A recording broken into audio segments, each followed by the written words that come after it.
It was supposed to be a party.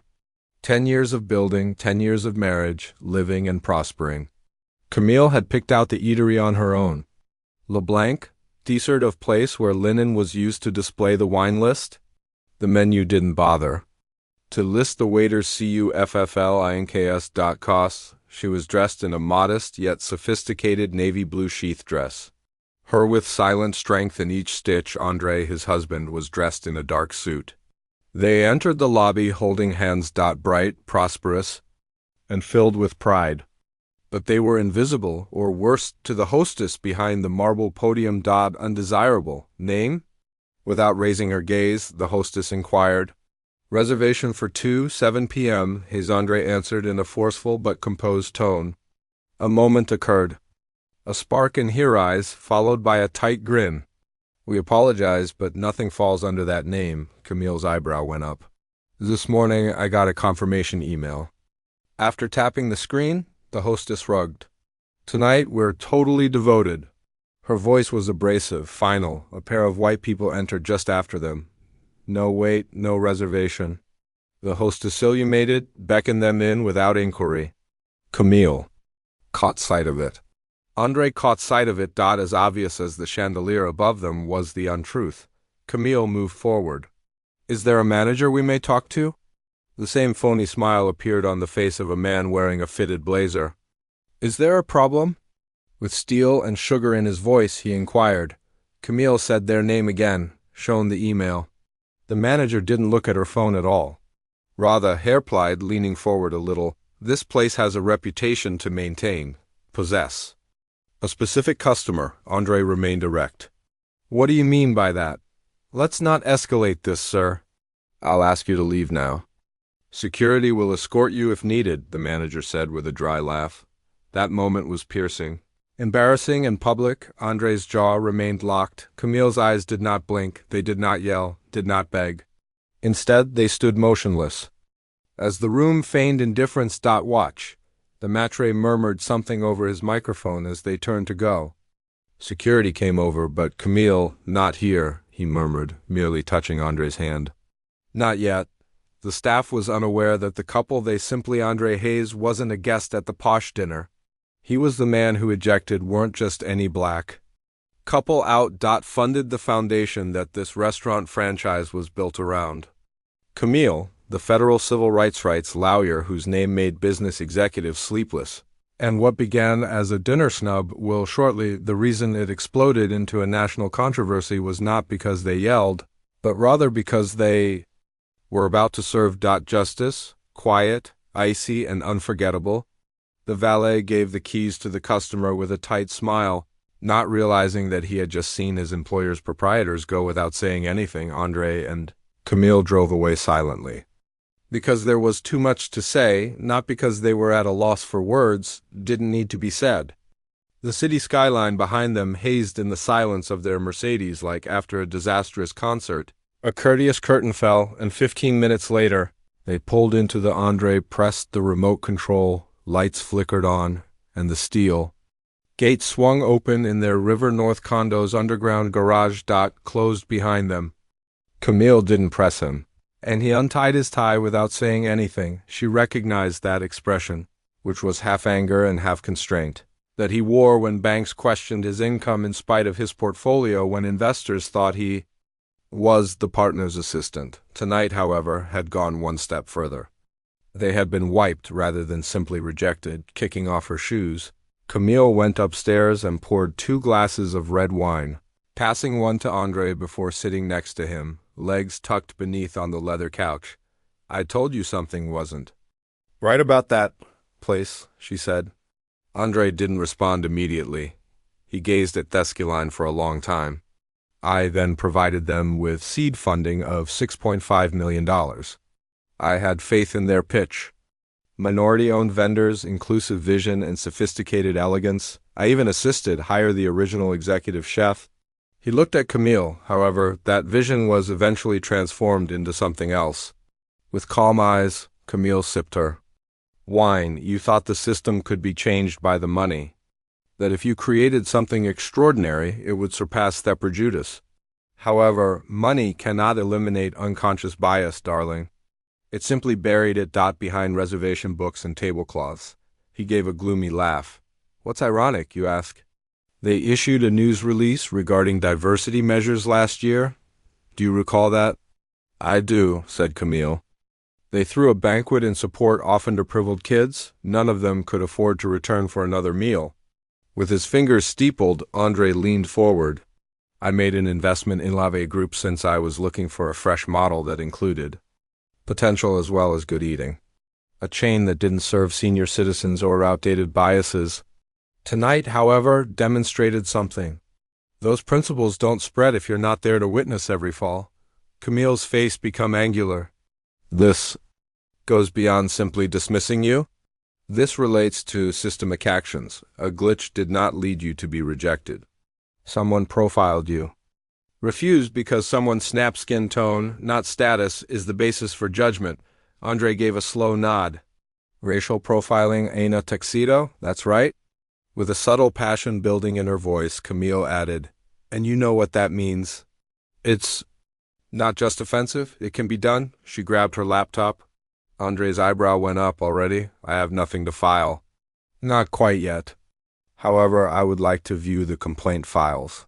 Any reports from Yelp or digincident logs with prejudice flags. If this is a pattern, neither I nor anybody else should go. You. Andre let out a sigh. You're correct.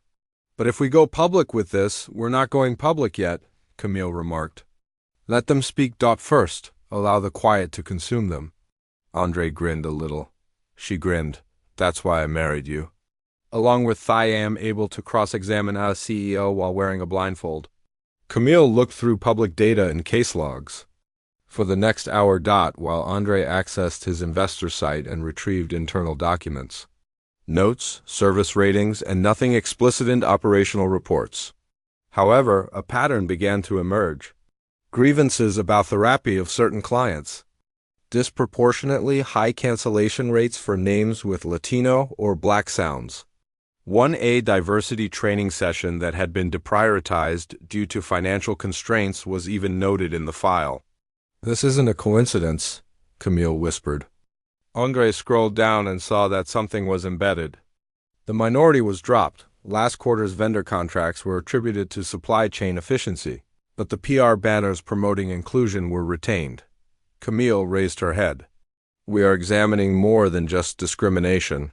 This is now the realm of corporate accountability, misuse of social equity terminology, and false branding to draw in donations while upholding discriminatory behaviors. Not only is that unethical, but it's also fraud. Andre got up. We must come to a choice. This is my chain technically, but it's also a system that chose to disgrace us in public. Camille shut down her laptop. Then perhaps it's time they answer to someone who can enter the front desk without a reservation. Door. They collected further evidence in silence during the course of the following day. Camille made touch with people in the civil rights separation. She floated a hypothetical but did not yet name the restaurant. If a national chain advertises in public, what legal frameworks would be applicable if it has a history of discriminating against Black customers despite its diversity? The responses were prompt and sharp. DOJ intervention, pattern and practice investigations, and Title II of the Civil Rights Act. In the meantime, Andre entered a private boardroom channel for shareholders of the Lever Group, the management group. Had no notion that the person who had been refused service was their biggest equity holder. But the video clip, yes, that clip was no longer there. Going viral. More than 4.5 million views. The faces of Camille and Andre were obscured in the majority offer posts, but without the context. A Black couple rejected Chicago's top restaurant without any justification. According to the manager, we have a brand to uphold. Comments were cruel. Make the hashtags more noticeable. Black hashtagged in wall hashtag privilege menu. The shash leave is revealed. Within a day, the eatery released a terse statement. We endeavor to deliver a hospitable setting for every visitor. The issue is presently being examined internally. No names, no regrets. After reading it, Camille sneered. Traditional damage control, but without responsibility. Andre gave a headshake. They don't even they're already rushing, and they don't even know who we are yet. Leaning back in her chair, Camille read the statement again for the third time.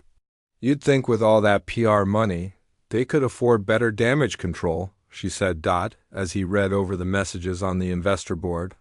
Andre grinned. They're completely panicked. One of the junior partners, Camille's eyes tightened. As someone inquired if this would have an impact on the impending IPO, another person demanded an urgent board meeting. Andre looked up and asked, Did you respond? Not quite yet. I'm waiting for them to fully knot themselves. Allow them to countervalue the impending storm. We've witnessed it previously. Business executives discussing equity in public while allowing silent bigotry to destroy the heart. Camille nodded slowly. What they don't recognize that this goes beyond race? It has to do with trust? When a brand portrays people like us as outsiders despite marketing itself as inclusive, it is a violation. Additionally, if that breach were not simply discussing aesthetics when it comes to intersections with civil rights law, federal exposure is what we're discussing. Andre tapped the keyboard, then swiveled the screen in Camille's direction. Tuesday is the date of the board meeting. The door was closed. I'll be there. Virtually. Camille's mouth twisted a little. You ought to visit in person? Andre's eyebrow went up. Are you certain? She encountered his look. When you inform them that they just attempted to evict the man who writes their checks, let them look you in the eye. That over the weekend, Camille started writing a DOJ internal document, outlining a possible exclusionary trend based on customer feedback information and service. Audit discrepancies as well as visual proof from social media. The monuments were all there, but she made no mention of names. Selective hospitality, coded discrimination, as well as racially discriminatory service procedures that might lead to a formal Title II civil rights investigation. Meanwhile, Andre convened a private meeting with two more reliable investors, both silent and black participants having substantial equity holdings. He explained it plainly over coffee in a separate room at the Peninsula. Levi's more than simply failing a PR test. It's not accomplishing its own goal. The chain's foundation was the promise of culture, access, and parity. That pledge has been violated. The two men looked at each other. One bent forward. The more you push this, the more at your rear, but it must be decisive. No compromises. Andre gave a nod. I'm not attempting to set it on fire. Some barriers must come down before I can try to reconstruct it. Early on Monday, all of the big media outlets were calling the corporate office.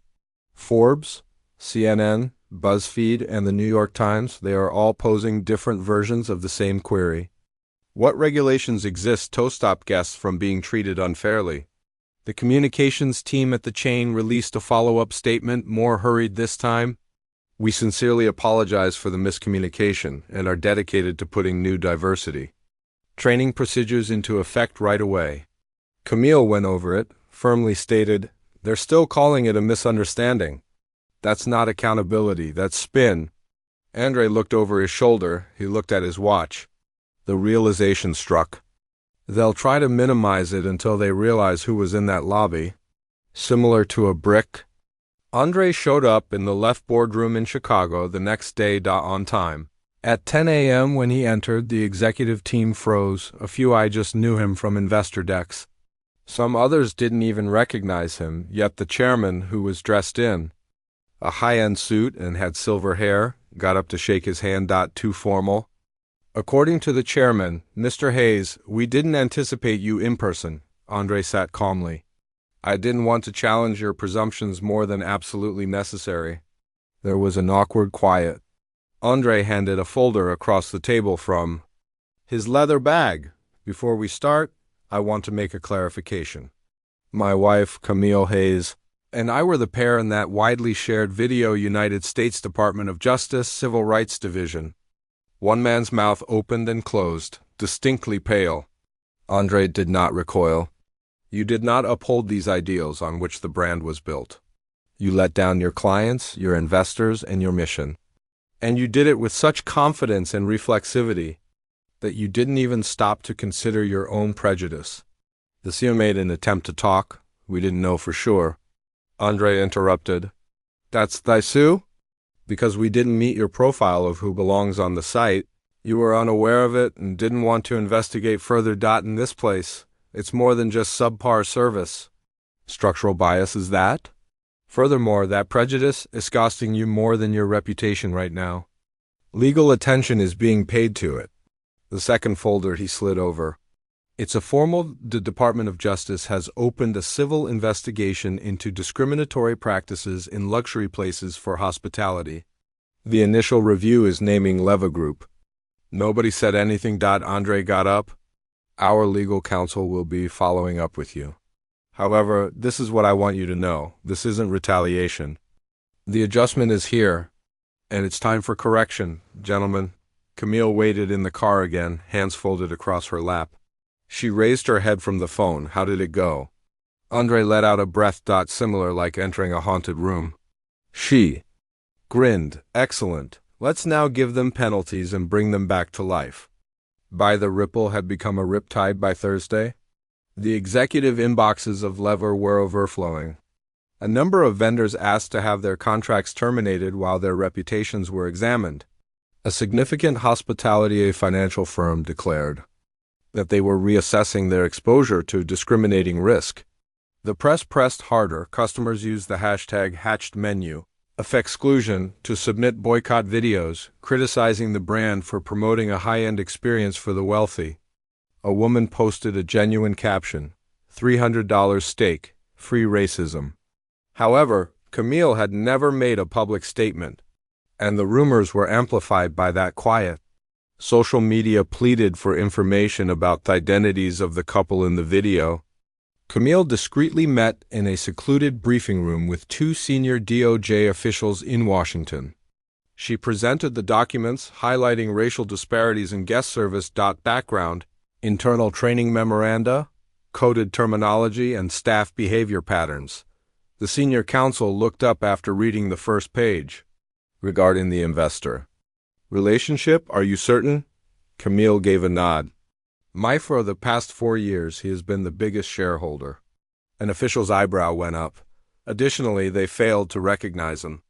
It wasn't their intention, Camille said. The point is that the DOJ established a first investigation in Tuzzing Left Group as the case study to illustrate discriminatory service practices in the high-end dining sector. They would not yet make the probe public, but subpoenas had been prepared. Warnings about compliance were assigned. In the meantime, Camille discreetly started getting in touch with previous complainants. Customers off-color who had received uneven service fee charges, been turned away, and been seated late. She simply listened and created the file without making any promises about results. Additionally, Andre relocated to Chicago with equal accuracy. By proxy vote, he called a private board meeting. Next, citing investor protection provisions and the company's regulations, he demanded a thorough executive evaluation of regional directors and the CEO. The room became chilly. The general attorney, a white man in his early 40s named Lair, made an effort to resist. Let's Mr. Hayes avoid acting rashly when under emotional duress. Andre didn't speak louder. Feelings? This isn't feeling, this is responsibility. Additionally, if I must remind this room what it appears that I can violate fiduciary obligation by using names and timestamps. The chief executive's voice broke. What are you looking for? Andre's hands were folded. Accountability of the public, a change in strategy, repercussions for all those who participated in the cover-up. The CEO remained silent. He was silent in agreement. The gentle flicker of city lights painted the sky as Andre and Camille sat on their balcony that evening, staring out across the river. Their glasses of wine. With her eyes focused on an alert, Camille drew her laptop closer. A press conference is scheduled for tomorrow. Andre didn't flinch. Let them speak first. We'll demonstrate to them what true when it speaks last. Power sounds like that. Leva Group went live at 10 a.m. the following day. Sharp, the CEO was positioned at a podium, clenched jaw, flashing camera. We are sorry about a recent occurrence in which visitors to one of our premier venues were turned away. We now know. That this pair consists of a senior investor in our business and a federal civil rights lawyer? He hesitated. We are starting a corporate initiative for diversity training and have put some employees on administrative leave. We'll be working our service code to make it more inclusive and welcoming to all customers. Then the time arrived. Everyone awaited. Will Camille Hayes and Andre Hayes be speaking publicly? The reporter in front of them inquired plainly. After struggling, the CEO faked a smile. They have decided to deal with this in private. However, we appreciate the chance to change direction. However, that was not entirely accurate. Later that day, Camille and in their own terms, Andre issued a pre-recorded joint statement. Just clarity, no drama, no rage. The first person to appear on television was Camille, who had a sharp blue jacket and a solemn yet gentle face. Camille Hayes is my name. To work for the U.S. Department of Justice as a civil rights lawyer. My spouse. And I was sent away last week. I now know that he helped build the restaurant where I now work. Despite being personal, this event fits with a larger trend. In many businesses, looks serve as gatekeepers and sources of bias, wears a standard uniform. Andre sat next to her, following. I made an investment. And left to create an area that honored achievement for all, not just a select few. That vision was compromised. To make sure that what happened to us doesn't happen again, we've taken action. This isn't about retaliation, Camille continued, but rather about systems and the reality that some of us don't understand even when. We own the building. The video quickly became widely shared. TikTok was overrun with clips, Twitter, and Instagram. The quote from Camille was aired by media outlets. Not all of us are given the benefit of the doubt when we own the building. It was used as a catchphrase on protest placards, transformed into spoken word poems, and screen printed on T-shirts. The conclusion, however, didn't put an end to symbolism. The DOJ formally launched its investigation 2 days later. News presenters from all across the nation discussed the case under headings such as Corporate America's Civil Rights, Table Bias, and When Ownership is Insufficient. The price of Leave stock dropped. There was an indefinite delay in the IPO. 3 senior executives resigned internally. Camille got a call directly from a top advisor in the White House, asked her directly if she was thinking about moving up in the ranks. She declined courteously. Additionally, Andre reorganized his ownership of Lever. He failed to sell. He took in more, regained the right to vote. The previous executive board was dissolved. And he took his discreet move a week after the public apologies by naming a new CEO who is a black woman with 20 years of hospitality experience and a strict anti-discrimination policy. Just a press cue was used to make the announcement with no fanfare. We're altering more than simply the menu, the mechanism that determines who gets to eat. The couple's name was well known by that point, not because they sought attention, but because the room was theirs. Additionally, in Levar's history, for the first time, there were more than simply figureheads at the head table. They were the ones who designed something better. 2 weeks later, the restaurant reopened under new management. However, everything aged the same way as wine. Inside, the mood had changed. The atmosphere of careful awareness had taken the role of tacit entitlement. Everyone was working the floor, but nobody said anything out loud. Was aware. They had been schooled here. Not all of the executive changes were cosmetic. Andre had seen to that. Discrete auditing mechanisms had to be installed at every level location. Not only to monitor income, but also to record response times, service trends, and tables. All of the information, including assignments and conflict situations, moved to a new division led by Camille's advisor scrutiny of the board, equity, and access. The reviews were required. Some inside workers first objected. This is excessive, a single regional manager grumbled. We are not a court of law, we are only a restaurant. After learning about the pushback, Camille responded to it in a single-silent memo. Being hospitable is not neutral. Inclusion either thrives or perishes there. Information. That memo went unnoticed. Like thunder, it landed. However, the actual twist, Andre and Camille weren't finished. since what had begun as a personal reckoning had turned out to be more profound, a systematic issue. For a whole industry, their suffering had become a public mirror. Other stories now were coming to the surface.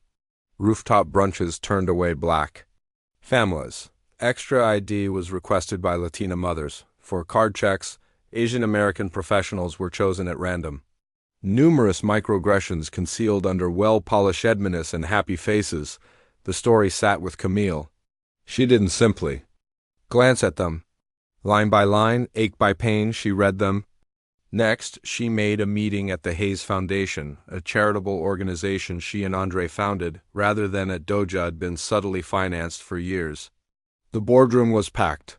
Civil rights community organizers, day experts, social impact investors, and advocates. With a controlled voice, Camille stood at the head of the table.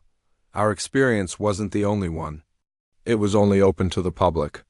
The real risk, though, is that it occurs subtly every day at establishments that pride themselves on their elegance. Therefore, we will push back using structure rather than legal action. They started a nationwide project named S Criteria for Leadership, Treatment, and Access.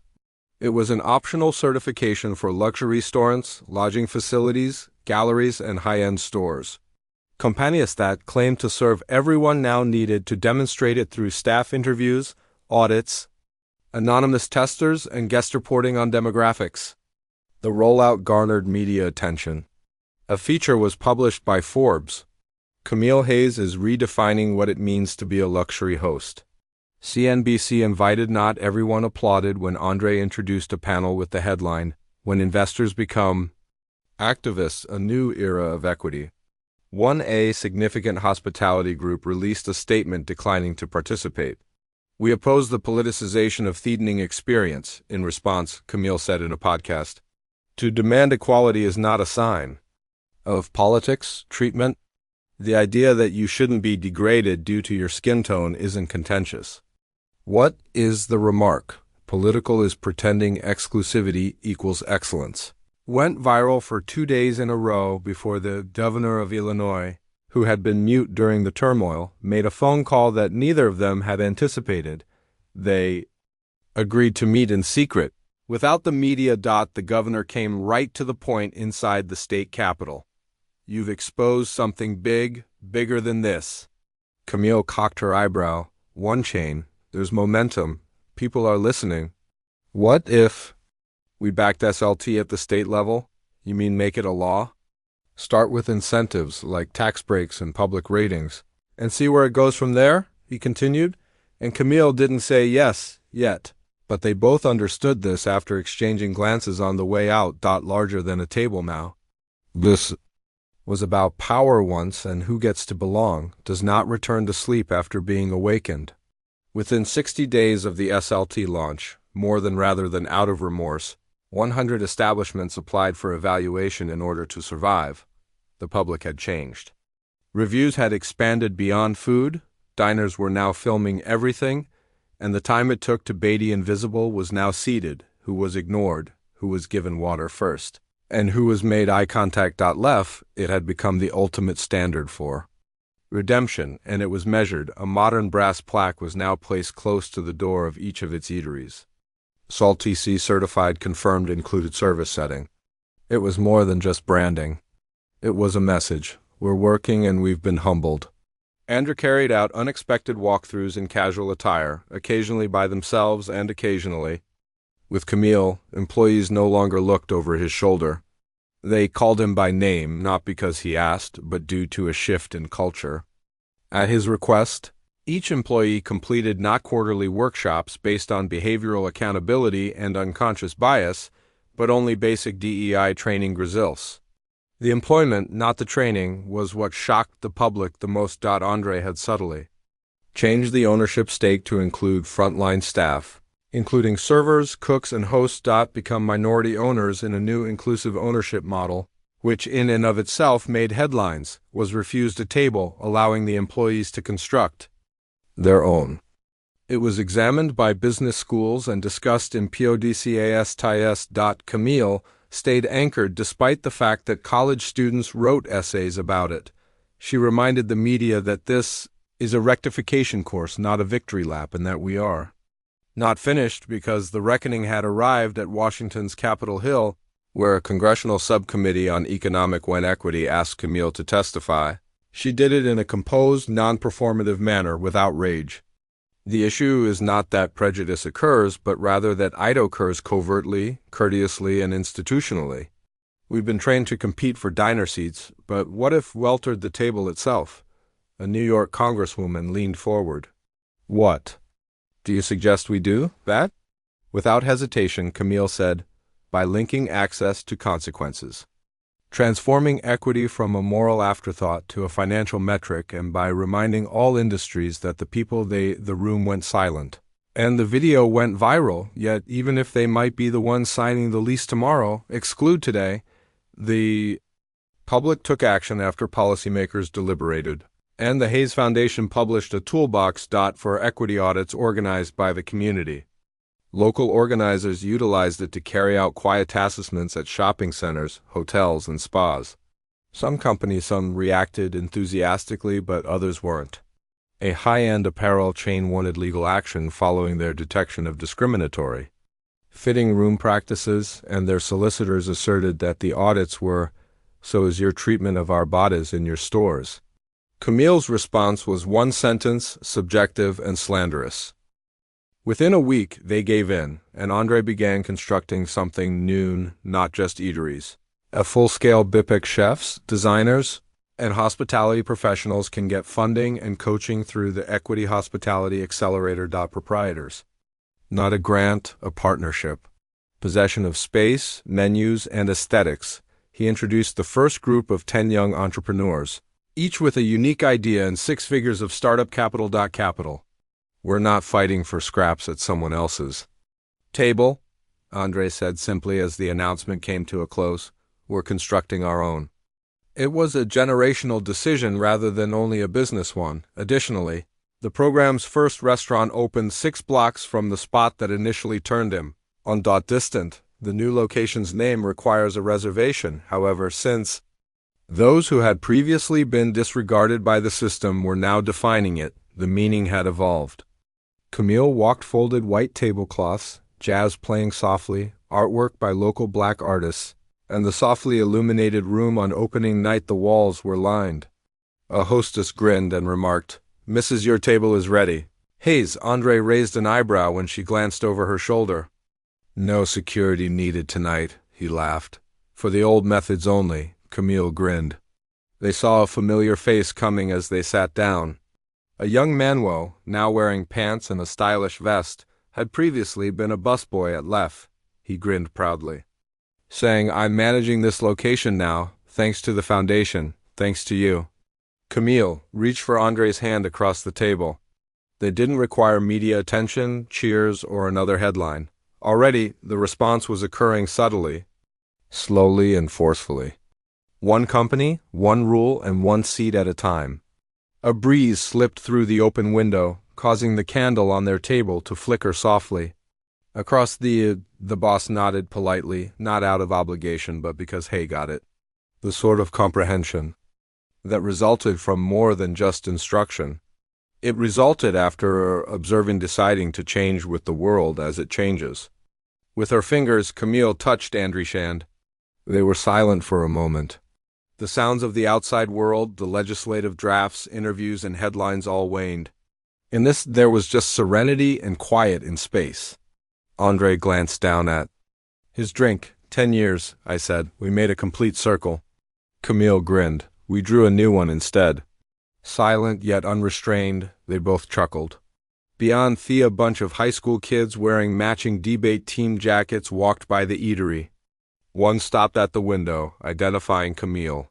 He spoke to his pal in a whisper. The companion's eyes grew wide. Then he softly knocked and offered a little thumbs up through the glass. Camille nodded subtly back. Nothing magnificent, merely a nod. Since she realized that what they saw in her was not celebrity, it was evidence that justice didn't always wear a robe or badge, and that power may be elegant. It occasionally wore spectacles, curls. That night he smiled quietly, telling the world, "I know exactly who I am." Rather than driving home, they chose to walk. The city was experiencing a warm evening, the sort that made them remember why they had stayed. The streets were alive with activity, the quiet of street musicians, the laughter of outdoor cafes, and the assurance that they were accepted for who they really were. Camille gazed up at the skyline as they walked along the river. Andre paused to consider, "Do you think they really changed or just adjusted?" "Possibly both, but occasionally change starts with adjustment, and sometimes it only takes one table. One moment, one rejection that reverberates more loudly than 1,000 affirmative responses. Nodded, content. They stopped at the bridge close to Kinsey Street, where the water shimmered below them, across from them. The metropolis blazed with promise under the lights. More to herself than to him, Camille whispered gently. "I once believed that justice was." Andre tilted his head. "It was something you pursued in courtrooms, that it arrived in verdicts or signed orders." Now she turned to face him. "I believe that it occurs in the slightest of circumstances. When a youngster witnesses, when a waitress discovers she can be more than just a waitress. A woman who resembles his mother walks into a place no one expected her to own, compared to a uniform. When a system is firmly and gently reminded that we're writing the next chapter now." Andre put his arm around her shoulder. "They're always a part of the plot. Didn't require kudos, a catchy headline, or a viral video. They had one another, their truth, and a city that was at last paying attention despite its flaws. And in the silence of that evening, more than just triumph took root. But heritage.